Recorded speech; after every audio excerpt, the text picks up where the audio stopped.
nínú tí mo fẹ́ mú wá fún yín yìí iná lẹ́ẹ̀ ti mọ n tó ṣẹlẹ̀ nílé ẹjọ́ àti ìdí tí ilé ẹjọ́ ò fi gba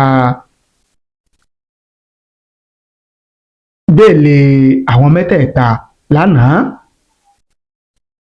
Àwọn agbẹjọ́rò Alhaji Oríyọmí Hamzat, agbẹjọ́rò olórí Naomi Sílẹ̀kùnọlá, agbẹjọ́rò principal, àwọn mẹ́tẹ̀ẹ̀ta gbìyànjú, wọ́n sa gbogbo ipá, wọ́n sa gbogbo ìgbìyànjú wọn lánàá láti jẹ́ pé kí àwọn oníbàárà wọn kí wọ́n rí ìtúsílẹ̀ gbà lánàá, ṣùgbọ́n gbogbo akitiyan àti ìgbìyànjú wọn lórí kí Alhaji Oríyọmí Hamzat, olórí Naomi àti principal kí wọ́n lè gbàyàn, kí wọ́n lè gbàtúsílẹ̀ lánàá ló já sí pàbó. Kí n má pọ̀ lọ́rọ̀, ẹ jẹ́ kí n mú wá fún yín. Otasansan rédíò and TV a wà lórí Facebook àti YouTube.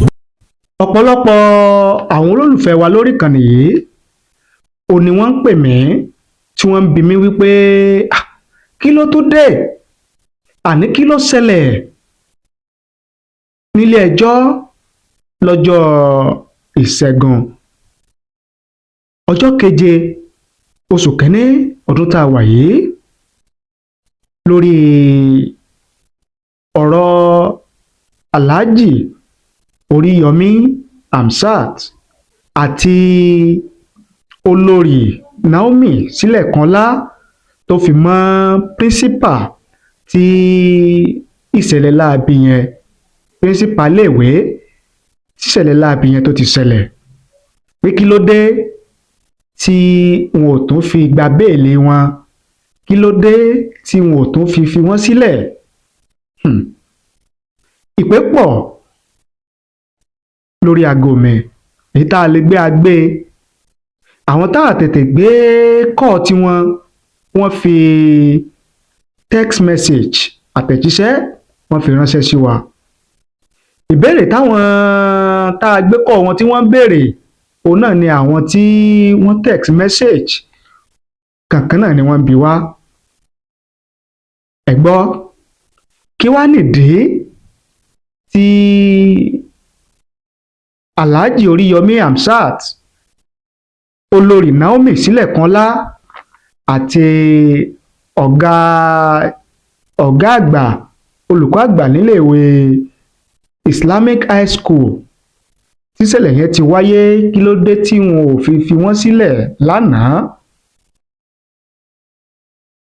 Mo fẹ́ kẹ́ ẹ farabalẹ̀, kẹ́ ẹ jẹ́ kí n mú àbọ̀ ohun tó ṣẹlẹ̀ nílé ẹjọ́ wá fún yín lẹ́kùnrẹ́rẹ́.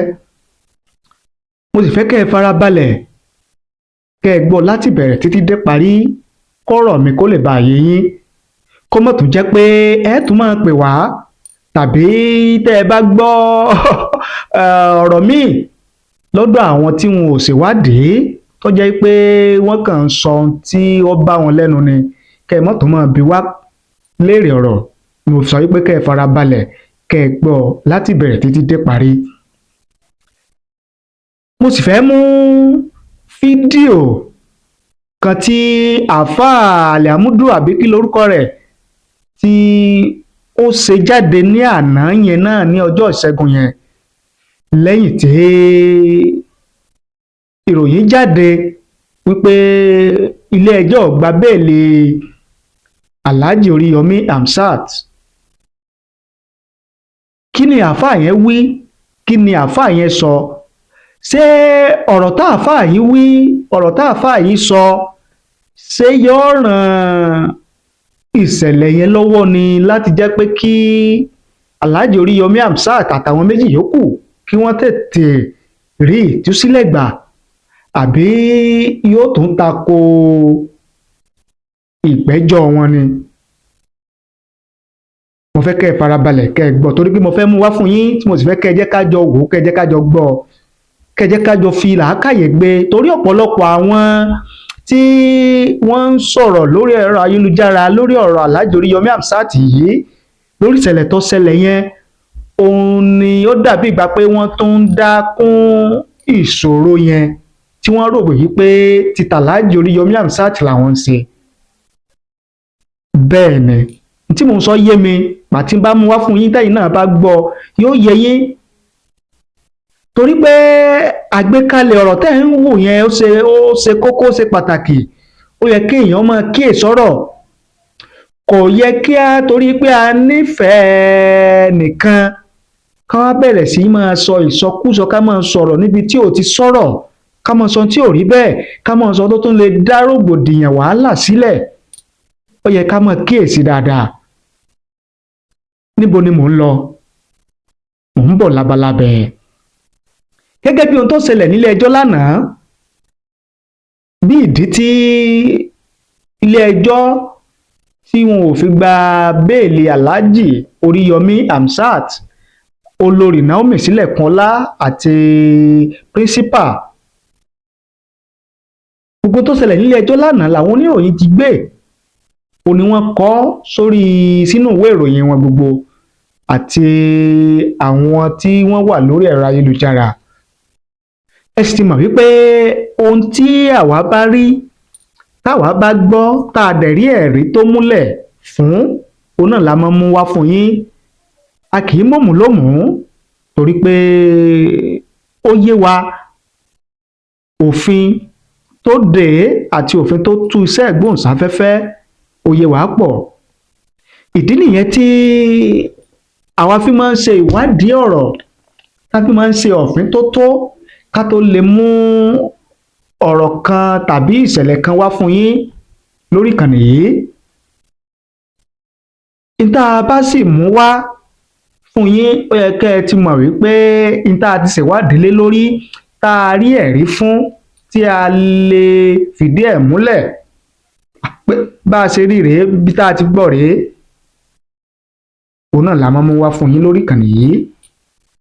Ẹ wá jẹ́ kí n mú n tó ṣẹlẹ̀ nílé ẹjọ́ lánàá gẹ́gẹ́ bí àwọn ìwé ìròyìn bí wọ́n ṣe gbé, bí wọ́n ṣe kọ.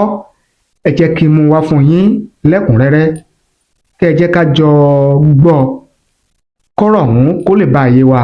Nínú tí mo fẹ́ mú wá fún yín yìí, iná lẹ́ ti mọ n tó ṣẹlẹ̀ nílé ẹjọ́ àti ìdí tí ilé ẹjọ́ ò fi gba béèlì àwọn mẹ́tẹ̀ẹ̀ta lánàá. Àwọn agbẹjọ́rò Alhaji Oríyọmí Hamzat, agbẹjọ́rò olórí Naomi Sílẹ̀kùnọlá, agbẹjọ́rò principal, àwọn mẹ́tẹ̀ẹ̀ta gbìyànjú, wọ́n sa gbogbo ipá, wọ́n sa gbogbo ìgbìyànjú wọn lánàá láti jẹ́ pé kí àwọn oníbàárà wọn kí wọ́n rí ìtúsílẹ̀ gbà lánàá. Ṣùgbọ́n gbogbo akitiyan àti ìgbìyànjú wọn lórí kí Alhaji Oríyọmí Hamzat, olórí Naomi àti principal kí wọ́n lè gbàtúsílẹ̀ lánàá, ló já sí pàbó. Kí n má pọ̀ lọ́rọ̀, ẹ jẹ́ kí n mú wá fún yín, kẹ́yìn náà kẹ́ ẹ gbọ́. Ní ọjọ́ ìṣẹ́gun, ọjọ́ keje oṣù kínní ọdún 2025, ìrètí ọ̀pọ̀ àwọn olólùfẹ́ olórí tẹ́lẹ̀ láàfin Oòduà nílùú Ilé-Ifẹ̀, olórí Naomi Sílẹ̀kùnọlá àti gbajúmọ̀ sọ̀rọ̀sọ̀rọ̀ pèdèpèdè lórí rédíò Oríyọmí Hamzat ni pé bí ó ti wù ó rí, wọn yóò lọ sílé lọ gba atẹ́gùn àlàáfíà kúrò lọ́wọ́ àhámọ́ tí wọ́n ti wà láti inú oṣù kejìlá ọdún tó kọjá. Bákan náà làwọn mọ̀lẹ́bí ọ̀gá ilé ẹ̀kọ́ girama Islamic High School tí òun pẹ̀lú wà pẹ̀lú wọn ní àhámọ́ ni wọ́n ń fi ọkàn gbàdúrà, tí wọ́n sì ń wo, ní àwọn ènìyàn rẹ̀ ń fi ọkàn gbàdúrà, tí wọ́n sì ń wo òréré bóyá ẹni wọn yóò wá sílé. Ohun tó sọ àwọn èèyàn mẹ́ta yìí di èrò àtìmọ́lé ní ọgbà ẹ̀wọ̀n tó wà ní Agodi nílùú Ìbàdàn, tẹ́ ẹ bá gbàgbé, tẹ́ ẹ bá rántí, ní ọ̀rọ̀ ètò ẹlẹ́yinjú àánú tí àjọ ẹlẹ́yinjú àánú kan tí olórí tẹ́lẹ̀ ìyẹn Naomi Sílẹ̀kùnọlá gbé kalẹ̀, pẹ̀lú ìfọwọ́sowọ́pọ̀ Alhaji Oríyọmí Hamzat tí wọ́n ti fẹ́ pín ẹgbẹ̀rún 5 àti oúnjẹ fún àwọn ọmọdé. Wọ́lùkọlù tó wáyé ní ibùdó tí wọ́n ti fẹ́ ṣe ètò náà ló fa ikú àwọn ọmọdé 35 tí wọ́n sì tibẹ̀ dé àhámọ́ ọlọ́pàá àti ilé-ẹjọ́ magistrate ní Ìyágànkù níbi tí adájọ́ ti ní kí wọ́n lọ fi wọ́n sínú àhámọ́ ọgbà àtúnirọ̀ l'Ágòdì nílẹ̀ Ìbàdàn.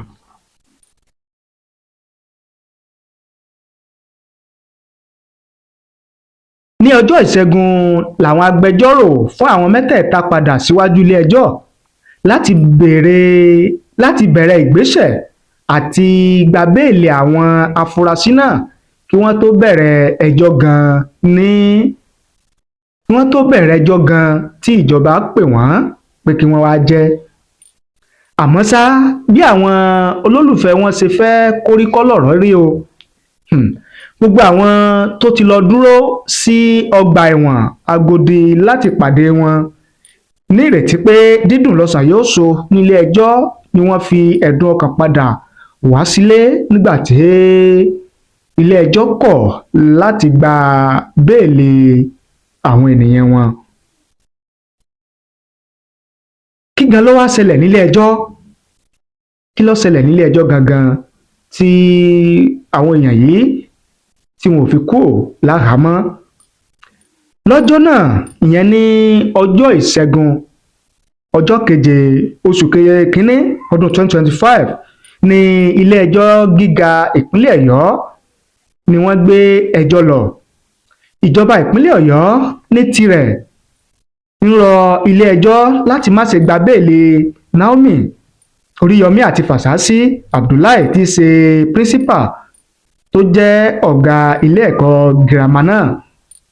Àmọ́ ṣá, àwọn agbẹjọ́rò fún olùjẹ́jọ́ rọ ilé-ẹjọ́ fún béèlì, ṣùgbọ́n kọmíṣánná fún ètò ìdájọ́ tó tún jẹ́ amòfin àgbà fún ìpínlẹ̀ Ọ̀yọ́ ìyẹn Abíọ́dún Àìkọ́mọ tako àbá náà.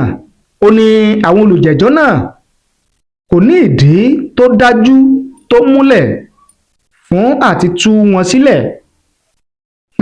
Ṣẹ́ǹkèsí Sẹ́ǹdé. Àmọ́ ṣá, ó ní àhesọ ọ̀rọ̀ tí kò lẹ́sẹ̀ nílẹ̀ ní gbogbo atótónu àwọn agbẹjọ́rò fún àwọn olùjẹ́jọ́ ń wí. Ọlágbára o. Ṣáájú nínú ọ̀rọ̀ rẹ̀, àwọn agbẹjọ́rò fún olùjẹ́jọ́ ní ọ̀nà tí wọ́n gbà fi àwọn afurasí náà sí àhámọ́ ọgbà ẹ̀wọ̀n kò bá òfin mu rárá, tí wọ́n sì ní ilé-ẹjọ́ tó pàṣẹ kí wọ́n fi wọ́n sí àhámọ́ kò lẹ́tọ̀ọ́ láti ṣe bẹ́ẹ̀ lábẹ́ òfin.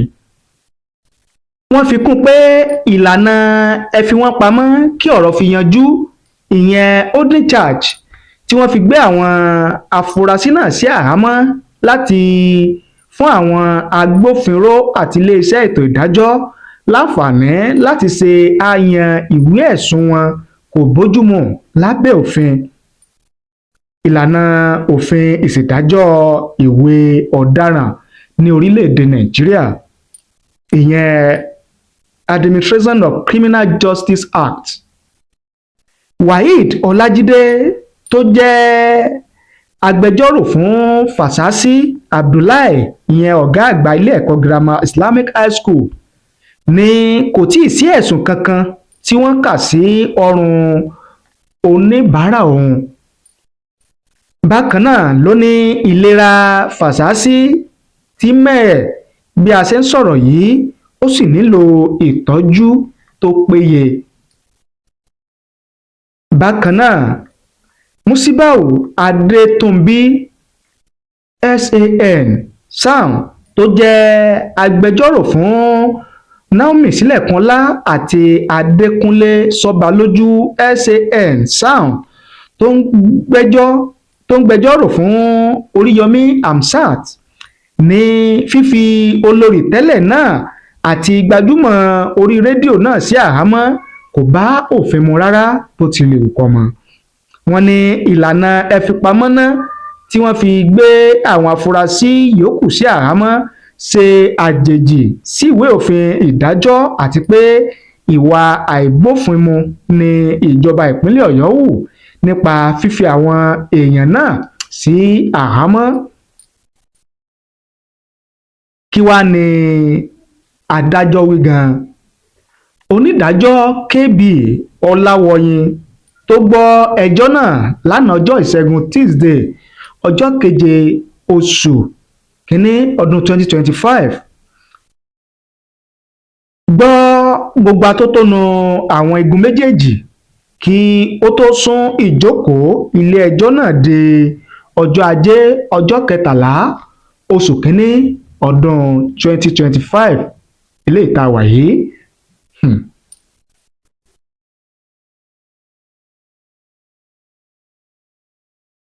bí ọ̀rọ̀ yìí ṣe rí, ìrètí kò tíì sọnù lórí gbígba béèlì olórí Naomi, Oríyọmí Hamzat àti pírísípà ìyẹn ọ̀gá àgbà ilé ẹ̀kọ́ girama náà tíṣẹ̀lẹ̀ yẹn ti wáyé, Fásásí Abdullahi, nítorí pé ìjókòó ilé ẹjọ́ náà tí yóò wáyé gan-an ni yóò sọ ibi tí ọ̀nà ọ̀rọ̀ yóò gbà lórí béèlì wọn, bóyá wọn gba béèlì wọn tàbí wọn ò ní gba béèlì, bóyá ilé ẹjọ́ gba béèlì wọn tàbí ilé ẹjọ́ ò ní gba béèlì wọn. bí ilé ẹjọ́ bá ti lè yanjú ọ̀rọ̀ lórí bóyá ilé ẹjọ́ tí wọ́n gbé ẹjọ́ náà lọ lẹ́tọ̀ọ́ láti gbọ́ ẹjọ́ náà, ojú òpó yóò túbọ̀ tọ́ lórí ọ̀rọ̀ ẹ̀bẹ̀ fún béèlì àwọn èèyàn mẹ́tẹ̀ẹ̀ta tí wọ́n wà háhámọ́, ìyẹn Alhaji Oríyọmí Hamzat, olórí Naomi Sílẹ̀kùnọ́lá àti Abdullahi Fásásí tí í ṣe pírísípà olùkọ́ àgbà nílé ìwé tí ìṣẹ̀lẹ̀ láabi yẹn tó ti ṣẹlẹ̀.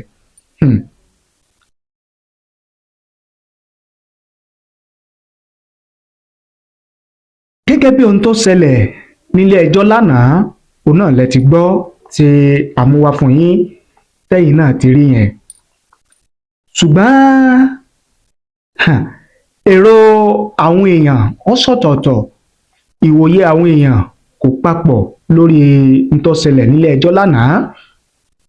ara wọn tí wọ́n ń bẹnu àtẹ́ lùjọba wípé sọ yẹ kí ìjọba ìpínlẹ̀ Ọ̀yọ́ tí ẹnjìníà Olúwaṣèyí Mákindé tó ń darí gẹ́gẹ́ bí gómìnà sọ yẹ kó ṣerú nǹkan báyìí, ṣé ó yẹ kílé ẹjọ́ kọ̀ láti gba béèlì àwọn èèyàn yìí,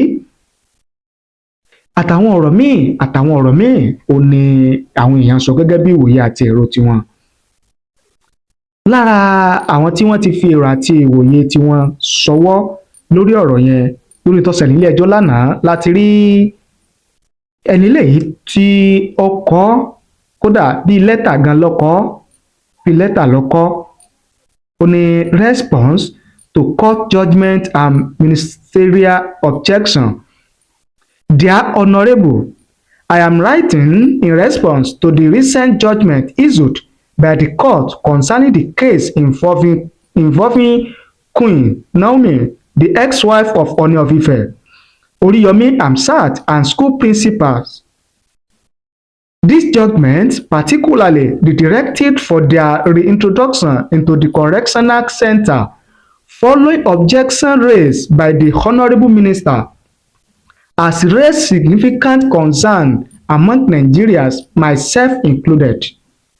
While respecting the sanctity of the court and its processes, I wish to humbly express my apprehension regarding the implication of this decision on their fundamental rights and freedoms.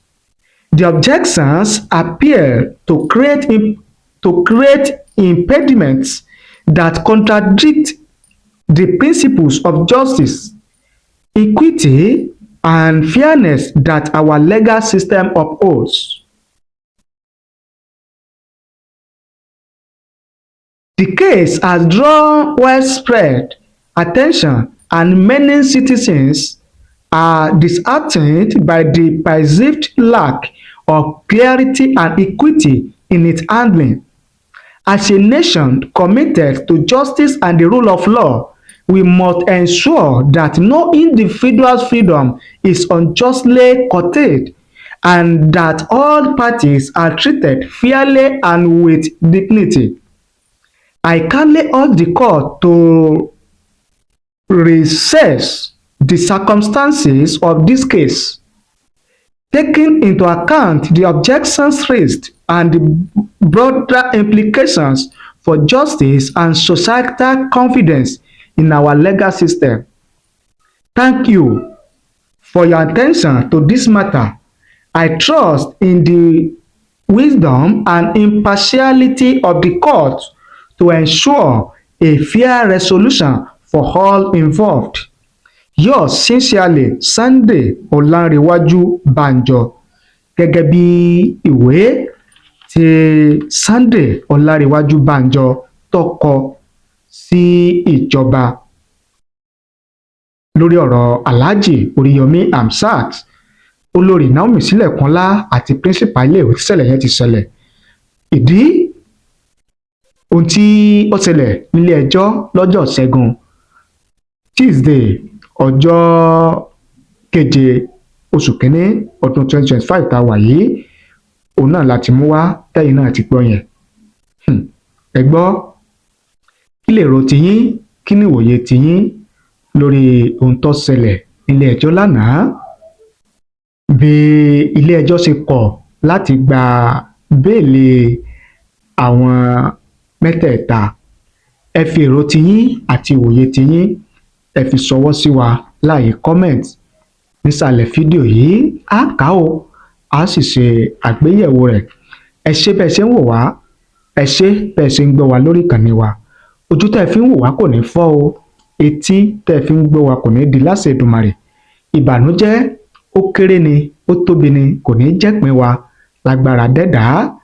Èmi àti yín àwa ní sóore ṣe o, àní rákòbá, àní ràdábá, wọn ò ní kó bá wa, àwa náà ò sì ní kó bá yàn. Àrìnfẹsẹ̀ sí kì í ṣèrìn tó pọ̀, kọ́bẹ̀ Èdùmàrè kó má jẹ́ ká rárìnfẹsẹ̀ sí, kó má jẹ́ kí aburú ó kéré ó tóbi ni, kó má jẹ́ kó ṣẹlẹ̀ sí wa táyà tọmọ tẹbí tará láṣẹ Èdùmàrè. Ẹ bá ní pín o, ẹ bá ní share rẹ̀ sórí àwọn social media platform yín tẹ̀ ń lò: Facebook, Instagram, TikTok, Telegram, YouTube, WhatsApp, TikTok àtàwọn social media platform míì. Ẹ bá ní pín kó lè káàkiri àgbáláyé. Ẹ sì má gbàgbé láti subscribe sórí ìkànnì yìí. Ẹ̀yin tẹ́ ẹ ti subscribe, kẹ́ ẹ sì tan notification bell, ìyẹn aago rán mi létí, kẹ́ ẹ lè máa láǹfààní láti máa rí wa wò, láti máa gbọ́ wa lóòrèkóòrè tá a bá ti mú tuntun wá fún yín lórí ìkànnì wa. Ẹ ṣé o, àdúpẹ́, àmọrírì yín gan.